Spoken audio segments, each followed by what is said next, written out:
မိုးအေးလေးနဲ့စားလို့ရန်ကောင်းတဲ့ချင်းချင်းဆက်ဆက်လီမွန်ချက်ချောက်ချင်းကန်ဆက်တုပ်လုံးလေးကိုမျှရပေးလိုက်ပါတယ်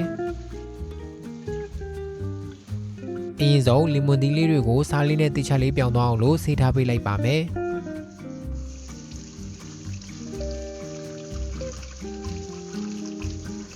ပြီးရင်တော့ထိတ်လေးတွေကိုလှီးပေးပြီးတော့အကွင်းလေးဖြစ်အောင်လှီးထားပေးလိုက်ပါ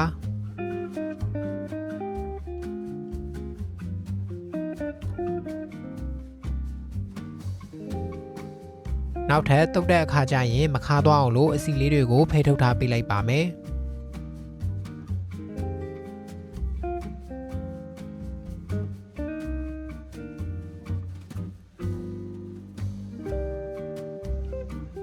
ပြီးရင်တော့ကြက်သွန်ဖြူလေးတွေကိုဓာပြရိုက်ပေးပြီးတော့တောက်တောက်လေးထားပေးလိုက်ပါ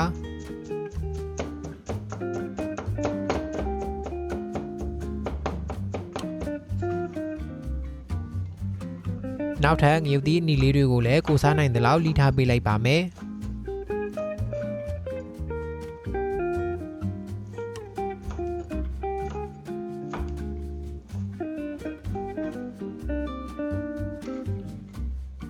ပြီးရင်တော့ကြက်သွန်မိတ်နဲ့နန်းနန်းမင်းကိုလည်းထပ်လှီးထားပေးလိုက်ပါ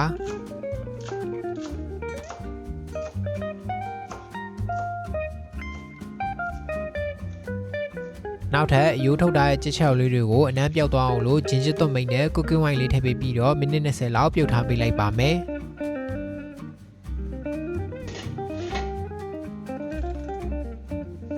ပြုတ်နေတော့ sauce လုပ်ဖို့အတွက်ခုနလှီးထားတဲ့ကြက်သွန်ဖြူနဲ့ငရုတ်သီးအနီကိုထည့်ထားပေးလိုက်ပါမယ်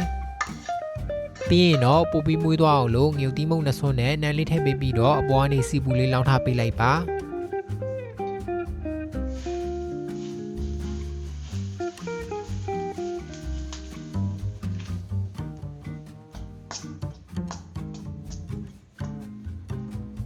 နှံသွားအောင်တေချာလေးနဲ့ပေးပြီးသွားရဆိုရင်တော့အရသာအတွက်ပဲငတ်ပြရဲ့အကြီးနှစ်စွန်း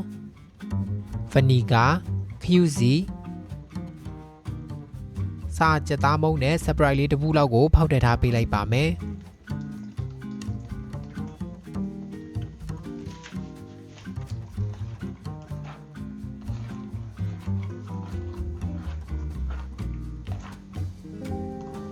ချိန်ပြေးသွားလို့ကြက်ချောက်လေးကြက်သွားပြီဆိုရင်တော့ဆယ်ပေးပြီးတော့ရေခဲရေထဲမှာစိမ့်ထားပေးလိုက်ပါ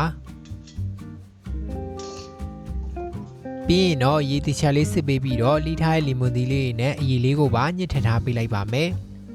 နောက်ထပ်ကြက်သွန်မိတ်နဲ့နန်းနန်းမင်းလေးထည့်ပေးပြီးတော့ခုနဆက်ထားတဲ့ sauce လေးကိုအပေါ်ကနေလောင်းထားပေးလိုက်ပါ